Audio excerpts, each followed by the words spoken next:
Ha llegado el momento de escuchar la palabra de Dios. Un potente mensaje extraído de las Sagradas Escrituras.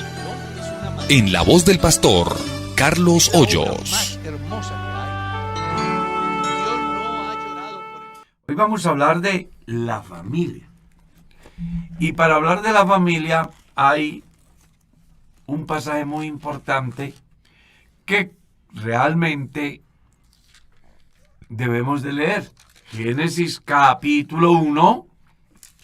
Vamos a leer el versículo 27 y 28. ¿Le parece, pastor? Sí, señor. Dice, y creó Dios al hombre a su imagen de Dios lo creó, varón y hembra los creó. Y los bendijo Dios y les dijo, fructificad y multiplicaos, llenad la tierra y sojuzgadla, y señoread en los peces del mar, en las aves de los cielos, y en todas las bestias que se mueven sobre la tierra. Ahí tenemos, por primera vez en la Biblia, la composición de una familia. ¿Sí? Sí. Y me llama mucho la atención el versículo 27, porque disipa toda esa incertidumbre que se ha venido generando acerca del concepto de familia, porque hoy familia se le llama casi que a cualquier cosa. Pero Dios lo define de una manera clara, ¿no? Varón y hembra los hizo.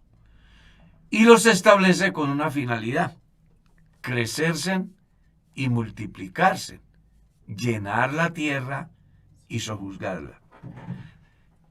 Tres cosas que vale la pena que se tengan en cuenta. La primera, Dios establece la primera pareja. Perdonen la redundancia. La segunda, en sí, el de procrearse. La tercera, el de sojuzgar la tierra. Cuando hablo de procrearse me refiero también a la palabra que aparece ahí, llenar la tierra. ¿Cierto? Y Dios tenía un propósito. Y es precisamente que el hombre tuviese el control de todo lo creado. De todo lo creado. Algo que vale la pena tener en cuenta, que inclusive a pesar de los esfuerzos que se vienen haciendo en contra de la familia, no han podido sacar de nuestro código, por ejemplo, de nuestra Carta Magna, la familia es la base fundamental de la sociedad. Y el Código Civil dice que el matrimonio es la unión de un hombre y una mujer, con el ánimo de vivir juntos, de procrear y de auxiliarse. Todavía no han podido sacar eso. Pero es muy posible que en un corto lapso de tiempo desaparezcan aquellas importantes definiciones del matrimonio en la Carta y en el Código Civil, porque el mundo va hacia allá. Pero hoy es importante detenernos a pensar que la familia está establecida por Dios con unos fines muy interesantes, como es el de procrear, como es el de señorearse sobre todo lo creado, ¿ya? Y que sean la especie superior. Estaba leyendo esta mañana sobre ello y me llamó la atención. Dice que es la única especie que tiene responsabilidad moral. Las otras criaturas no. Aunque hagan cosas que sean similares a las que los seres humanos hacemos, pues a aquellos no se les imputa ningún delito, ninguna infracción, porque no son seres morales, no tienen conciencia, no saben establecer la diferencia, no saben elegir, actúan por instinto. A diferencia del hombre, que sí sabe quién es, de dónde viene, para dónde va, qué es bueno, qué es malo, y como si fuera poco tiene voluntad. para que en el momento de la oferta tenga la capacidad de establecer la diferencia e inclinarse por lo que mejor le parezca, según su conveniencia. Y eso, pues, nos da un lugar de privilegio en la creación, pero también un alto grado de responsabilidad con la naturaleza y con nuestros iguales, nuestros semejantes. Dios, en ese campo de familia, hace de que podamos, como dice el texto, multiplicarnos. Y una vez que aparece la ley, entonces Dios dice, ¿qué se debe de hacer para que una familia funcione? El libro del Deuteronomio, ¿lo has leído, pastor? Capítulo 6. Leámoslo, pastor, porque hay muchas personas que se preguntan, ¿cómo hace uno para educar una familia en los caminos de Dios? ¿Sí? ¿Cómo hace uno? Y parten de el medio en que se vive, las presiones sociales, el doctrinamiento en los colegios, donde las personitas que van, pues no aprenden lo que debían de aprender, sino otras cosas totalmente diferentes. Entonces, ¿cómo lograr que nuestros hijos desde pequeños comiencen a encauzarse por el camino que Dios de verdad quiere y que al final le trae bienestar a la familia? El Deuteronomio capítulo 6 nos lo enseña. Leamos desde el verso 1, ¿le parece? Sí, señor.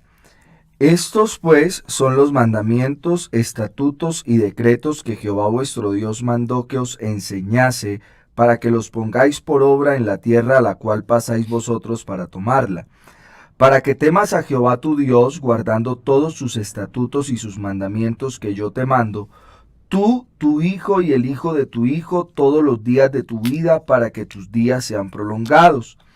Oye pues, oh Israel, y cuida de ponerlos por obra, para que te vaya bien en la tierra que fluye leche y miel, y os multipliquéis, como te ha dicho Jehová, el Dios de tus padres. Oye, Israel, Jehová nuestro Dios, Jehová uno es. Y amarás a Jehová tu Dios de todo tu corazón y de toda tu alma y con todas tus fuerzas. Y estas palabras que yo te mando hoy estarán sobre tu corazón, y las repetirás a tus hijos, y hablarás de ellas estando en tu casa, y andando por el camino, y al acostarte, cuando te levantes. Y las atarás como una señal en tu mano, y estarán como frontales entre tus ojos, y las escribirás en los postes de tu casa y en tus puertas. Ahí tenemos una de las enseñanzas más importantes relacionadas con la crianza, ¿no? Sí. O sea que desde el punto de vista bíblico, la enseñanza de Dios es clara. Él debe ser el punto de partida y también el punto de llegada. En el desarrollo de la vida de la familia hay algo que no puede faltar. Pueden faltar muchas cosas, pero hay algo que es esencial y se llama Dios. Y quiero destacar algunos aspectos del pasaje que leemos, porque lo primero es que nuestra familia comprenda que solo hay un único Dios. Y eso como para que las personas no divaguen en diferentes pensamientos con relación a las diferentes posturas de los diferentes dioses en un mundo politeísta. Entonces, Dios es claro. Lo primero que debe de entender el padre de familia es que hay un solo Dios. Y a ese único y solo Dios es al que se le debe de temer. para el tiempo en que se da la enseñanza, ya hay diferentes culturas, ya hay diferentes naciones, hay cualquier diversidad de creencias. Egipto solamente tenía cualquier cantidad de deidades, de religiones. Estaban los griegos con miles de dioses. Entonces me llama mucho la atención cómo Dios, en ese mundo tan convulsionado de diferentes creencias, busca que quienes son sus hijos por elección entiendan que, a diferencia de las demás naciones que tienen muchos dioses, su pueblo debe de entender que solamente hay un solo Dios y que a ese único y solo Dios se debe de temer, porque los pueblos temían a todos sus dioses dependiendo la circunstancia. Pero aquí Dios le dice al pueblo a través de Moisés que es a el único Dios a quien se debe de amar, a quien se debe de temer, a quien se debe de honrar. Y también dice de la condición del ser humano, cómo debe de hacerlo. Porque el ser humano es un ser integral. Aquí hay algo que vale la pena destacar. Mire lo que dice: con toda tu fuerza, con todo tu corazón, con toda tu alma, ¿verdad? Mostrando esa parte del ser humano de la cual Pablo habla en la carta a los tesalonicenses. El Dios de paz os santifique por completo en todo vuestro ser, espíritu, alma y cuerpo. El ser humano es un ser integral. Y por eso Dios le dice: lo amarás con toda tu alma, con toda tu fuerza, con todo tu corazón. O sea, una entrega total. Es la ordenanza que Dios da a cada padre de familia. Y esa ordenanza que Él le da a cada padre de familia es la que cada padre de familia tiene que repetirle a sus hijos. No vas a amar a Dios solo de palabras, tienes que amarlo de hechos. No vas a amar a Dios con una parte de tu vida, es con todo tu ser. Creo que la ausencia de ese conocimiento y en consecuencia la práctica es la que hace que las familias crezcan dispersas en la manera de pensar y en la forma de la práctica.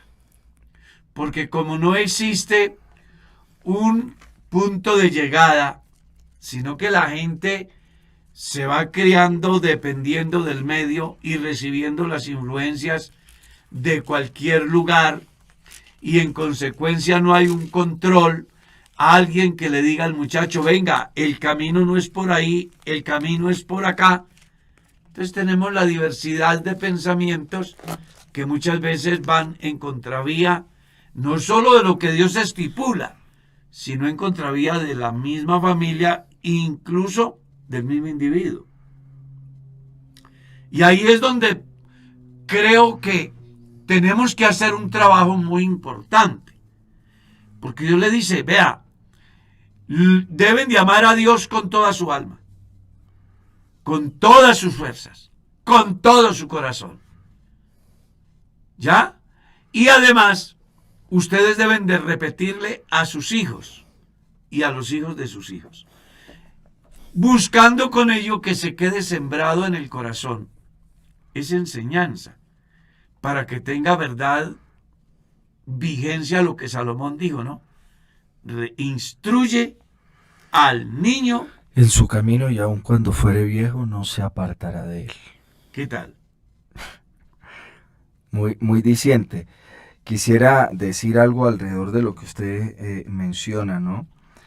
Y es el papel tan importante que juega la enseñanza y cómo Dios la establece desde el principio en la palabra de Dios, ¿no? Y cómo la manera en la que fue diseñada la familia, el rol de la enseñanza está bajo la responsabilidad de los padres, no solo con los hijos, sino también con los nietos. ¿Y a qué quiero ir? Digamos que la actualidad del mundo evita de algún modo el contacto constante entre padres e hijos, por ejemplo.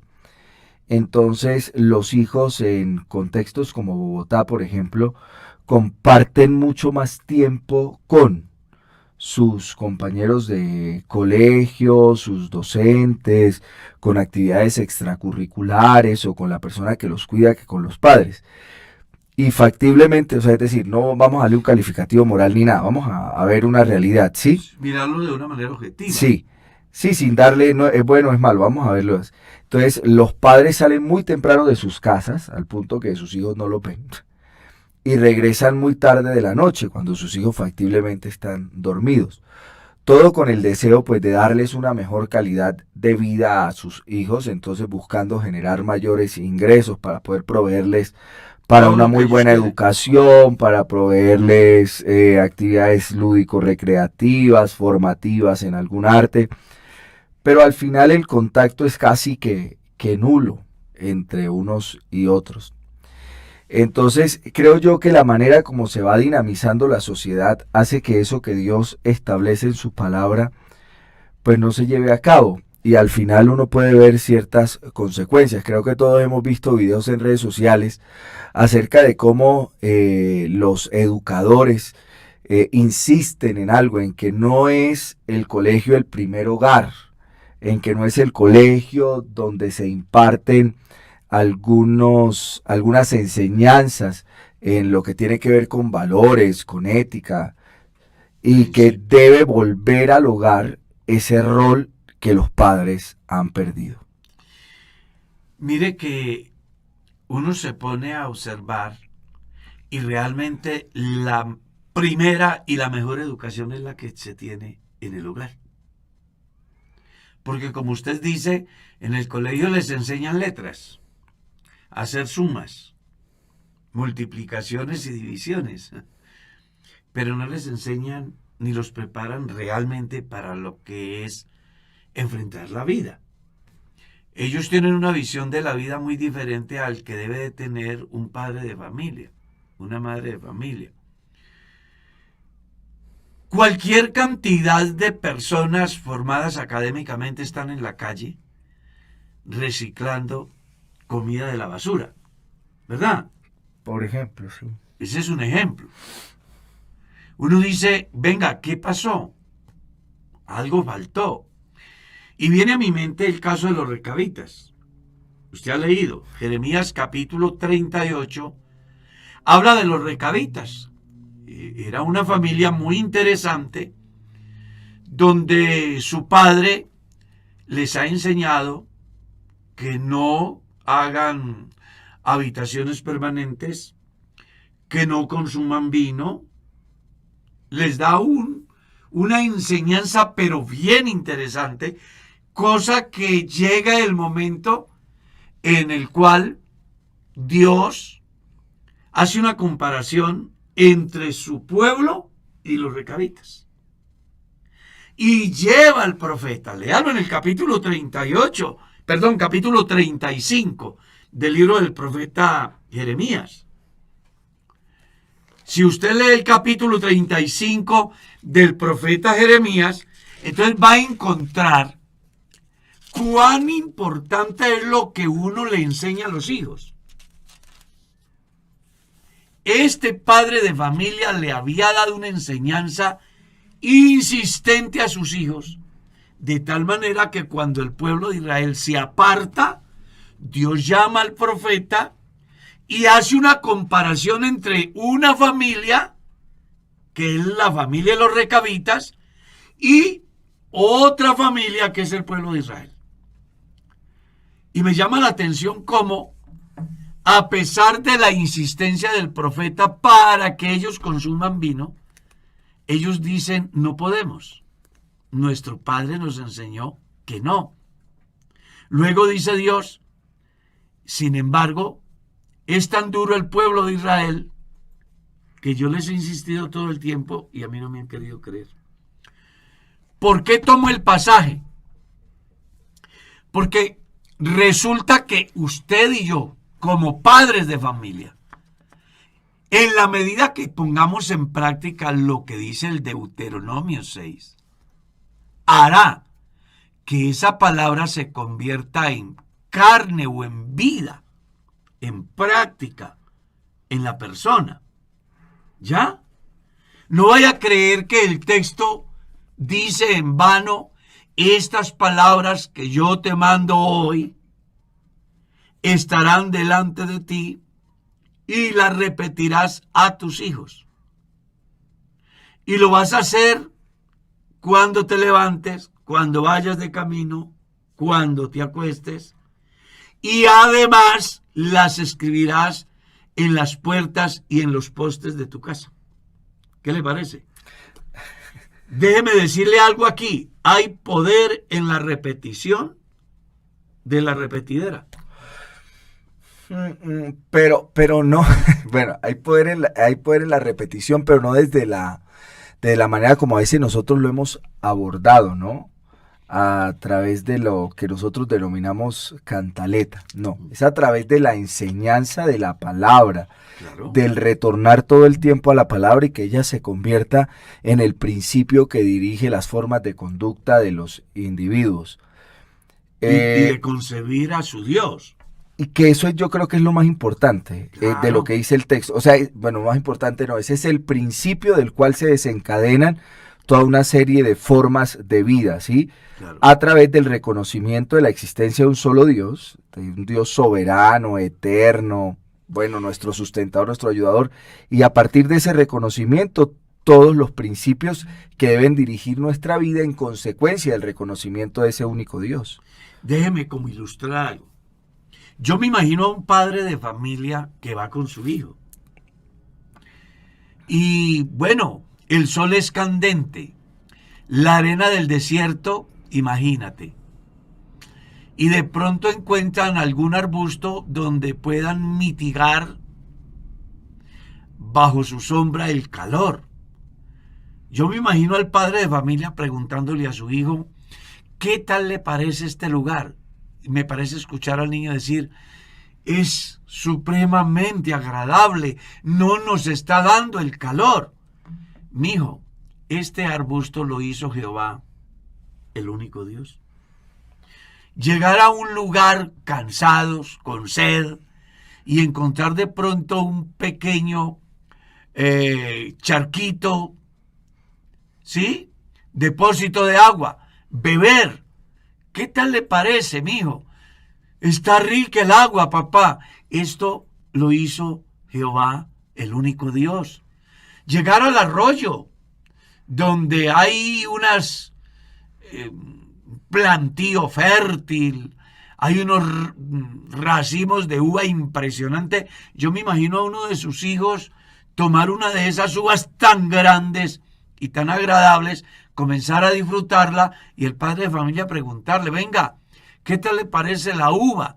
Está rica, papá. Esto lo hizo Jehová, el único Dios.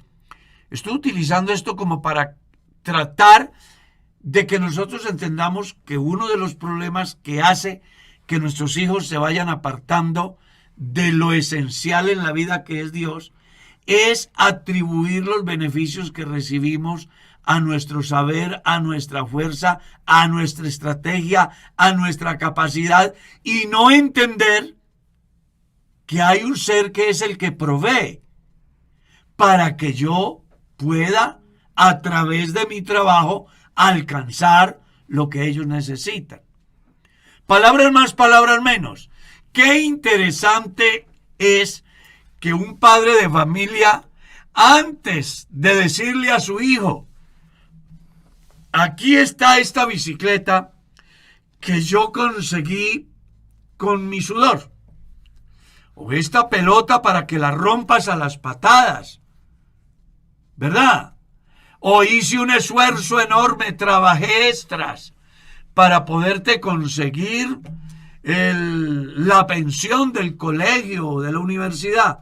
Más bien le dijera: mijo, esto es el resultado de lo que Dios me ha dado. Dios me proveyó y en consecuencia yo pude comprar para traer este detalle a fin de que usted lo aproveche, lo disfrute, se recree, se eduque, compre, venga, vaya, lleve, traiga.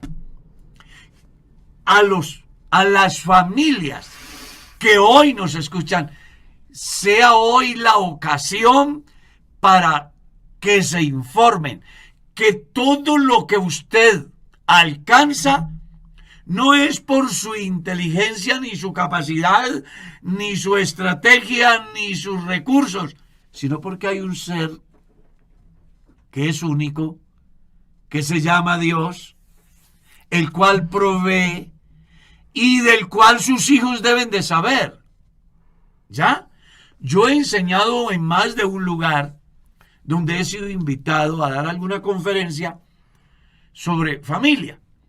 Y yo siempre le he dicho a las familias, a los padres de familia, usted debe de comenzar por enseñarle a su hijo de dónde lo sacó Dios. Mire que todas las ceremonias judías traían un mensaje impreso. Cuando mañana tu hijo te viere sacrificar el cordero pascual y te preguntare, ¿qué es esto? Cuéntale la historia. Fuimos esclavos en Egipto y de allá nos sacó Dios con mano fuerte y brazo extendido. Cuando estén en la fiesta de los tabernáculos y su hijo le preguntare, ¿qué es esto? Cuéntale que fuiste peregrinos por el desierto. O sea, cada evento traía un mensaje, el cual debía de ser compartido a los hijos para que ellos tuvieran en cuenta el proceso que vivía el pueblo para alcanzar la tierra prometida. Nosotros somos padres de familia. Algunos, por la misericordia de Dios, pues no vivimos una tragedia en el mundo de pecado, aunque sí fuimos pecadores. Pero muy a temprana edad, Dios trató con nosotros. Pero muchos llegan a la iglesia con las manos vacías, derrotados, fracasados, como dicen en mi pueblo, llevados. ¿Sí? Reciben a Jesús. Dios les perdona sus pecados, los salva, les apareja un empleo, comienzan a progresar, se enamoran, forman un hogar, vienen los hijos y ya están en una condición económica, social, muy diferente. Entonces nuestros hijos crecen en una cuna donde solamente ven ¿qué? Rosas, bienestar. Hombre, no conocen la otra cara de la moneda. ¿Por qué no decir el padre o la madre de familia a su hijo, mijo, hoy estamos disfrutando este almuerzo, pero quiero recordarle que antes de yo conocer a Cristo, mi vida era así. Pero el día que yo le abrí un espacio a Dios en mi vida, las cosas cambiaron. Dios comenzó a abrirme puertas. Y el hecho de estar frente a este alimento es simplemente una expresión de la gracia de Dios. Él me dio la sabiduría, me proveyó el empleo, la empresa y en consecuencia el recurso para traer el pan a la mesa. Buscando con ello que nuestros hijos crezcan conscientes que lo que tienen no es por lo que ellos son, sino por los favores y la misericordia de Dios. Yo le digo a mis hijos, hoy, les digo, venga, donde ustedes están, lo que ustedes saben, no es por lo que su papá, su mamá, ni por lo que ustedes, sino porque hay un ser supremo que se llama Dios. Yo les he contado mi historia. Yo nací inválido de los 2 pies. Era la oveja negra de la casa. Cuando me enamoré de tu mamá, yo no podía usar calzado. Yo les he contado. Porque nuestros hijos deben de saber de dónde venimos. Y si estamos en algún sitio, no es por lo que yo, sino por lo que Él en su infinita gracia, le ha placido que nosotros disfrutemos. Entonces, aquí cobra mucho sentido la enseñanza de Deuteronomio. ¿No le parece? Sí, claro. Y es ahí donde podemos entrar a la discusión de la cual hablábamos ayer, la problemática de los hijos. Porque un niño no puede creer lo suficientemente en Dios. Yo siempre he dicho en enseñanzas, en conferencias, a través de los medios, si el hijo del policía puede ser policía, si el hijo del mecánico puede ser mecánico, si el hijo del presidente puede ser presidente, si el hijo del drogadicto llega a ser drogadicto. Por ahí salió un documental interesante, Los hijos de la droga. Entonces uno dice, ¿por qué un hijo de un cristiano no puede ser cristiano? ¿Ya? Ayer teníamos una charla mientras visitábamos con el pastor Darwin acerca de lo que fue mi padre, por ejemplo. Un hombre ejemplar, temeroso de Dios, noble, generoso, sin rencor, nunca se le escuchó una mala palabra, compartía lo que tenía. Y entonces uno dice, la mejor enseñanza la recibe ¿a dónde? En la casa, en el hogar. En la casa. Me llamó mucho la atención lo que dijo un experto, entre comillas, porque a veces ni son padres de familia. Conoces de dónde vienen los niños hasta en la manera como juegan. Y es verdad.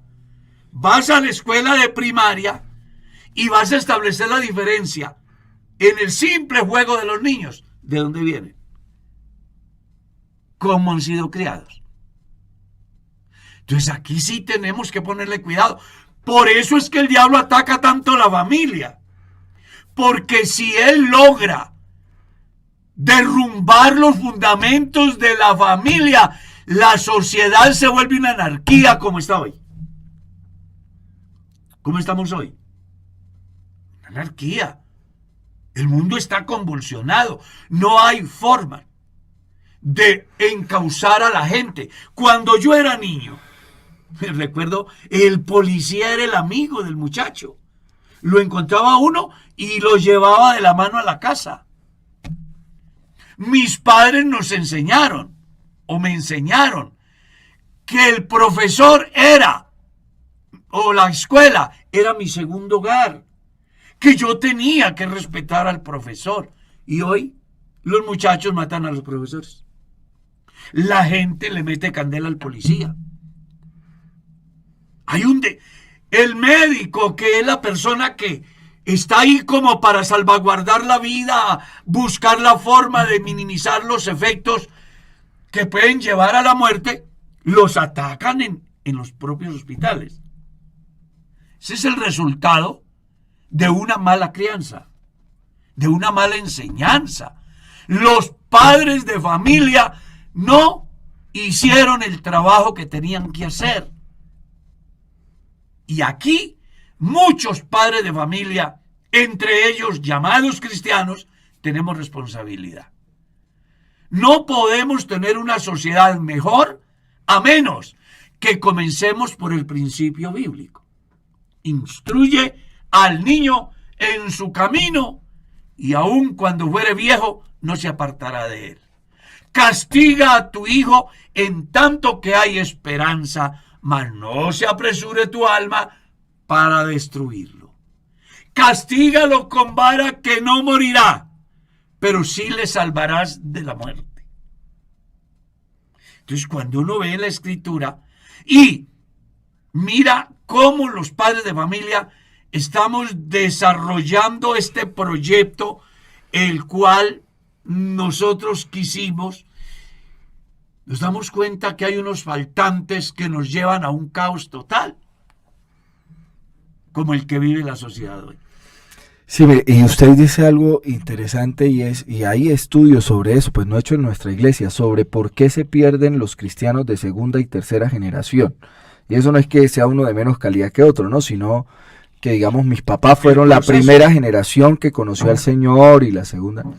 Y mucho tiene que ver con eso, con la condición en la cual se conoce a Dios, el lugar de donde Dios de algún modo rescata al individuo y la expresión de agradecimiento que éste tiene hacia Dios y el poco conocimiento que tiene alguien que se forma dentro de una estructura completamente cristiana y es como si tuviese un desconocimiento de la realidad de pecado en la cual vive sumido y como consecuencia de esto cae en ella. Y es la idea de por qué si están bien en la iglesia, por qué se quieren ir al mundo, por qué quieren conocer tal cosa, si yo que estuve allá no quisiera nunca más volver. Bueno, en parte tiene que ver con ese deseo inherente a nuestra condición de querer experimentar cosas que básicamente no debiéramos hacer. Pero ahí es donde juega un papel muy importante eso que usted ha dicho acerca de traer al presente o a la memoria de ese hijo el lugar del cual Dios rescató a su papá y en consecuencia de haber rescatado a su papá cambió la historia de la familia, porque de algún modo cuando Dios salva a un individuo no solamente lo salva a él, sino que cambia toda su historia y lo que debieran haber sido sus hijos también cambian, lo que debieron haber sido sus nietos cambia, porque Dios, digamos que actúa en todos los ámbitos de él y usted lo puede ver en distintas cosas, en lo laboral, en lo académico, apartándonos un poco de lo espiritual, si se me permite, no para desapegarlos del tema, sino para ver cómo Dios impacta en todos los ámbitos. Y uno puede ver que una familia que en principio, factiblemente el papá no fue al colegio, y ahora sus hijos son universitarios, sus hijos son... O sea, ¿por qué? Porque Dios cambia en la vida de ese padre el deseo de lo que quiere hacer con sus hijos. Entonces, le provee. Exacto, también, o sea, Dios le da los medios, los recursos para los cuales. Yo ayer le mostraba a usted una imagen de un compañero de colegio que... Sí, dolorosa además. Que yo le dije, vea, él estudió conmigo y está ahí capturado por la policía. Y uno dice, ¿qué hizo la diferencia? Entonces alguien dirá, bueno, Darwin no tiene hijos, no, pero sí tengo unos padres. Claro. Que funcionaron a cabalidad y que enseñaron... Que lo mantuvieron ahí. Lo que se debe y no se debe hacer. Entonces sí creo yo que el rol de los papás a través de la recordación, del traer al presente de dónde Dios les sacó y por qué hoy tenemos lo que tenemos. ¿Por qué si mi papá factiblemente era un sastre, por qué yo sí pude llegar a ser médico? No es consecuencia del azar, no es consecuencia de que la bendición de Dios se hizo manifiesta en la vida de mis papás y en consecuencia de esto yo fui impactado y beneficiado por eso que Dios hizo en ellos. Hay un caso de la vida real, yo se lo comento como pastor que lo viví. Sucede que un día va un hombre por la calle con su vida destrozada y de repente lee Iglesia Pentecostal Unida. En su angustia, en su dolor, en su deseo de acabar con su vida, cuando pasa por ahí, recuerda que sus padres lo llevaban a la escuela dominical. Golpea la puerta, pregunta por el pastor, salgo y lo atiendo. Comienza a contarme la historia. Me pasa esto, estoy en estas, no quiero vivir más, pero ahora que pasé aquí me acordé de los coros y de los versículos que me enseñaban en la escuela dominical y quise hablar con usted. Me he puesto a hablar con el muchacho y mire, después de una muy interesante charla con él, tomó la decisión de rendir su vida al Señor y luego se bautizó él con toda su familia. Moraleja, ¿o qué es lo que quiero decir con eso? Que eso que nosotros le transmitimos a nuestros hijos puede ser, por eso es que el texto de Proverbios es muy interesante. Instruye al niño en su camino y aún cuando fuere viejo. Hace ver como un lapso de tiempo donde es posible que se puedan presentar ciertas expresiones de la condición natural del individuo. Pero hay una semilla sembrada allá, ¿verdad? La cual en un momento de la vida, bajo cualquier circunstancia, florece y da fruto. Algún día estaba bautizando una anciana de casi 70 años. Yo me emocioné. Cuán grande es Dios, hermana. Cómo Dios trata con usted. Me dice, yo fui desde niña hija de padres cristianos, ya ellos se fueron. Pero yo he llegado a la conclusión que no hay un Dios tan grande como el Dios de mis padres. Algo dejaron sembrado. Sería muy importante que los que escuchan este espacio hoy no utilicen la orientación que estoy dando para que se vayan a pecar, sino que más bien les sirva a cada padre y madre de familia para instruir a su hijo, para enseñarle a su hijo. Porque si el anécdota que cuento, que es real, se toma de una manera equivocada, puede pensar de que la persona puede ir a hacerlo malo después. Pero lo que no saben las personas tendrán la oportunidad. Pero el mensaje que quiero transmitir es a los padres, que no nos cansemos de repetirle a nuestros hijos quién es Dios. Y que lo hagamos en la mañana, y que lo hagamos en la tarde, y que lo hagamos cuando nos levantamos y cuando nos acostamos, y cuando vamos de camino y cuando regresamos a casa. Y mire que usted me hace pensar usted en algo en particular. ¿Cómo decirlo, no? El entorno en el cual se van a formar factiblemente mis hijos en la actualidad va a ser de unas condiciones mucho peores de las que hemos vivido antes, ¿sí? Que sí. Y nosotros ni podemos aislarnos ni encerrar a nuestros hijos en una burbuja. No podemos. Entonces uno se pregunta, ¿y entonces cómo se va a salvaguardar la reserva moral de la sociedad cuando todo su entorno, y uno no va a poder aislarlo? Es decir, los temas que a nosotros nos generan temor están a la vuelta de la esquina. Es decir, el docente puede ser el que transmite, el que atiende en el almacén, en la droguería, en la peluquería, en todos lados. El muchacho con que juega. Eso. Y entonces ahí uno dice, bueno, ¿y entonces qué hace la diferencia? Hace la diferencia la familia a través de la enseñanza. Hace la diferencia la familia a través de la transmisión de una verdad bíblica que no pierde validez en el tiempo. Hace la diferencia una familia que es capaz casi que de, permítame el término, de evangelizar a sus hijos y llevarlos al conocimiento de la verdad, y en consecuencia de esto, tiene un verdadero arrepentimiento y conversión y se entrega por completo a Dios. Y hace que eso, que aunque su entorno esté mal, pues que yo digo eso, es que a veces hay personas que quieren aislarse de la sociedad y las libertades no van a cambiar, es decir, la gente va a ser libre de hacer lo que ellos quieran, pero nosotros también somos libres de decidirnos por la verdad de Dios como la guía de nuestras vidas y transmitir esa verdad a las nuevas generaciones y transformar desde adentro. Nosotros no somos ni siquiera una contracultura, somos una transcultura, transformamos desde adentro, conservando nuestros principios, impactamos ese entorno en el que nosotros estamos, y la gente tiene que decir, es distinto, es diferente, algo tiene que lo hace distinto al resto. ¿Qué será? Bueno, tuvo una familia que se encontró con Jesucristo y en consecuencia de esto, su vida y la vida de su nueva generación cambió y puede impactar a otros. ¿Y qué tal si pensáramos, por ejemplo, el pensamiento de Dios con respecto a Abraham? A mí me encanta este pasaje, lo quiero que tengan en cuenta. Capítulo 18 del libro del Génesis, verso 17.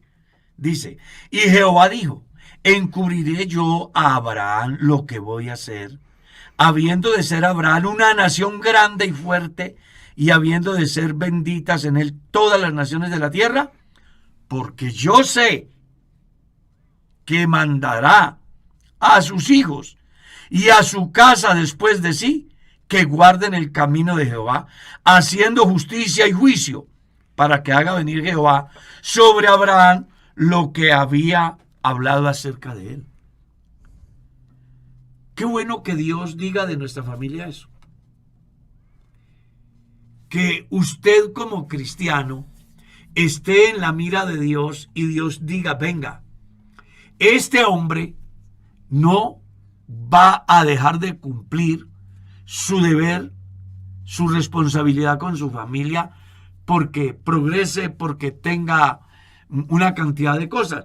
Recuerde que lo que Dios le está diciendo a Abraham es muy grande, pero Dios sabe la nobleza de Abraham, y eso es lo que a usted y yo no nos puede faltar. Que entendamos que más allá de que Dios nos haya sacado y nos tenga en un lugar de privilegio, rodeado de bendiciones económicas y materiales, no se nos vaya a olvidar quién nos trajo, quién nos bendijo, quién nos dio, sino que al contrario, desde ese lugar de privilegio, de bendición, le hagamos saber a nuestros hijos quién fue el que hizo posible que nosotros llegásemos hasta donde hemos llegado. Entonces necesitamos padres de familia, madres de familia, que antes de obligar al hijo con un juguete a arrodillarse, le impartan el amor de Dios con el amor de padre, donde se genere vínculo de familia y donde se transmitan conocimientos, donde los hijos no se vean violentados. Yo conozco casos donde los hijos no ven a papá y a mamá como papá y mamá, sino como quienes los van a justiciar. Entonces encontramos casos donde el desenfoque en relación a la crianza, a la disciplina, a la corrección, al castigo, están totalmente desubicados. Y en vez de generar deseo de encontrarse con ese Dios de sus padres, les causa molestia. No me hable de ese evangelio, porque mi padre me maltrató, mi mamá, mi vida fue una tragedia. Yo los he encontrado. Hay historias así. Y dolorosas. Le voy a contar una que me partió el alma. Me han invitado a un evento interesantísimo en un coliseo. El que dirige el evento es el pastor de la iglesia. Pero me llama la atención que sus hijos no son convertidos. Yo hago todo lo posible para reunirme con ellos por la noche después del evento. Y entonces los escucho. Yo lloré aquella noche, escuchando a aquellos muchachos diciendo, siempre mi papá tuvo tiempo para todo, pero para nosotros nunca hizo nada. Tú no dices, ¿por qué se pierden nuestros hijos? Porque más bien no pensar en el rebaño llamado familia, y una vez que pienso en ese rebaño llamado familia, pienso en las ovejas que son de otro redil, las cuales también me convienen que vengan. No olvide que usted como padre de familia es el pastor de una iglesia. Es el sacerdote. Ese ejemplo lo da Job en el capítulo 1, ¿verdad? Sí. Hace el oficio de esa. Dice, tengo que interceder por mis hijos porque posiblemente en la fiesta de cumpleaños que celebraron, le fallaron, pecaron contra Dios. Voy a interceder por ellos. ¿Qué es lo que muchos de nosotros no hacemos? Nuestros hijos vienen y nos preguntan, quieren saber, y nosotros los devolvemos con las manos vacías y con una herida en el alma, la cual el enemigo aprovecha para desangrarlos y matarlos. Usted y yo como padres de familia tenemos una responsabilidad muy grande. No olvide que la familia es la base fundamental de la sociedad. No olvide que usted es el sacerdote o pastor de su casa. No olvide que se enseña más viviendo que hablando. Es mejor que sus hijos lo vean arrodillado orando y no que lo vean con un juguete diciéndole que usted tiene que orar. ¿Verdad? El ejemplo arrastra. Claro que sí. Puede ser que en el momento uno no vea eso que quiere, pero eso queda ya guardado. Y algún día, bajo alguna circunstancia, nuestros hijos se acordarán del Dios de sus padres. ¿Usted cree que por qué el pueblo de Israel después de 2000 años recupera su territorio? Bueno, porque la transmisión de la ley de Jehová de los hijos a los hijos, de los hijos a los hijos a los hijos, les llegó al año de 1948, el 14 de mayo, a entender de que la historia de sus padres estaba escrita y era vigente, y entonces fueron y recuperaron su tierra. Nunca olvide que usted y yo tenemos una responsabilidad grande. A mí me duele mucho esa anécdota que cuento con respecto a aquel padre de familia a quien se le acerca y se le pregunta: venga, cuénteme cómo han estado ustedes. Muy bien. ¿Y qué hay de sus hijos? No, mis hijos están muy bien. Ve qué interesante. Sí, vea, mi hijo es ingeniero y está en una empresa donde genera muy buenos ingresos y además vive en un apartamento de estrato X, está muy bien casado, tiene una muy buena calidad de vida. Y mi hija es médico y está, bueno, y comienza a describir la posición social de sus hijos. Al final se le pregunta: ¿y de Dios qué? Y dijo: de eso sí no.